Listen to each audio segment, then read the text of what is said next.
Good morning. I got my 1951 Pontiac Chieftain.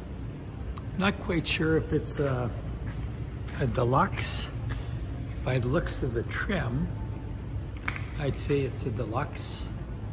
It's got the chrome stone guards and or I guess it's brushed aluminum or whatever it is. All the bright work anyway, all the stainless. Looks pretty good. I'll take more pictures when I've got it down.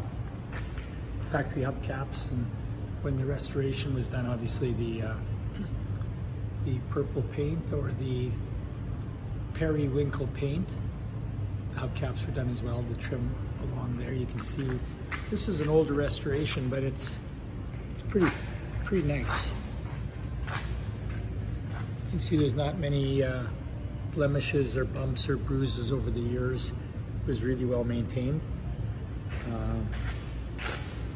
I'll have any place that I think there might be something that's suspect, I'll make sure that I shoot a close-up of it, and if there's a blemish of any kind. But you can see it's a mild custom, so the chrome bumpers have been changed to painted bumpers, and the grille is a matching Buick grille.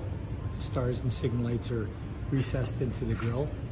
All the chrome has been sort of taken off the old shaved look, decked and shaved, and it's got a walk underneath it right now, so you can see there's virtually no drips or anything. I had a little bit of a fuel pump leak, and we're just taking the fuel pump out right now and tightening it up.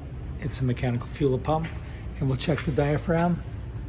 And just a quick underneath if there's anything you want specific. I've got some pictures that I'm going to mount as well, or post, I guess. You can see it's kind of bone dry. That was his claim to fame. The builder said that, you don't have anything in your driveway dripping, no fuel, no oil, no water, no antifreeze. She's tight, and actually pretty juicy restoration. You can see it was basically a nut and bolt restoration. He had the car virtually upside down and did absolutely everything on it. So I've given you a good view at the underneath. Interesting that it's got a trailer hitch and a wiring.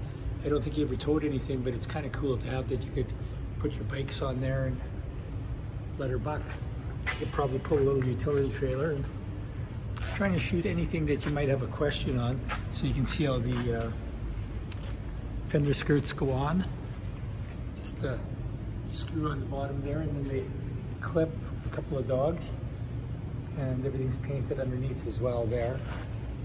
It's going to have the odd chip, or not many, but everything's been really well looked after. Now you've seen both sort of sides of the car from up and down. You can see the light pipes are active.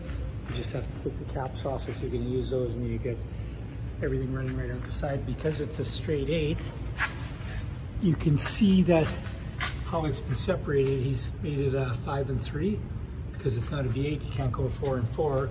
So you got 3 cylinders barking out one side and 5 out the other, and then he's got glass packs on it. He had a special name for them, but they look like brand new as well. So little flexible tube there. You can see the oil breather, good. There's a rear oil pump in this, so it'll pump all the time. It's not an old oil bath system. And there is no oil filter though, so you have to, whenever you service it, I guess, take the pan off, and there's some kind of a cloth filter. He's done all of that.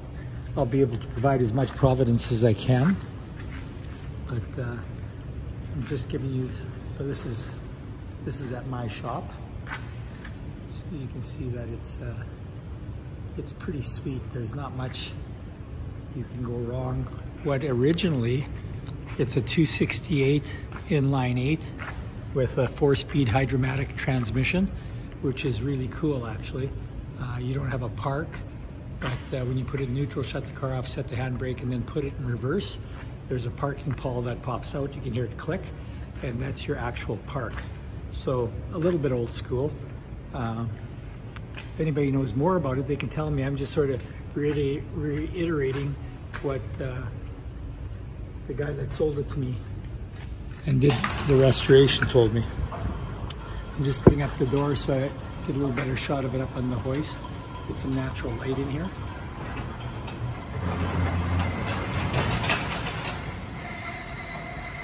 You can see the trunk and everything is pretty much perfect. What you have is in the suspension, he's just got blocks to lower. You can see how everything's tightened up. And I'm considering taking that out and changing that from a 2-inch to a 1-inch to let it sit a little flatter, especially if I'm going to use the trailer hitch, or take them out altogether and just see how it rides. But for right now, it's not really for sale. I'm just getting this ready in case I put it on Bring a Trailer. One just sold, a 52, and I don't think it's as near as nice as this one here, for $16,500. And I thought that was cheap, because to build a car like this, I don't know if you could do it for under $50,000, but this one is particularly nice.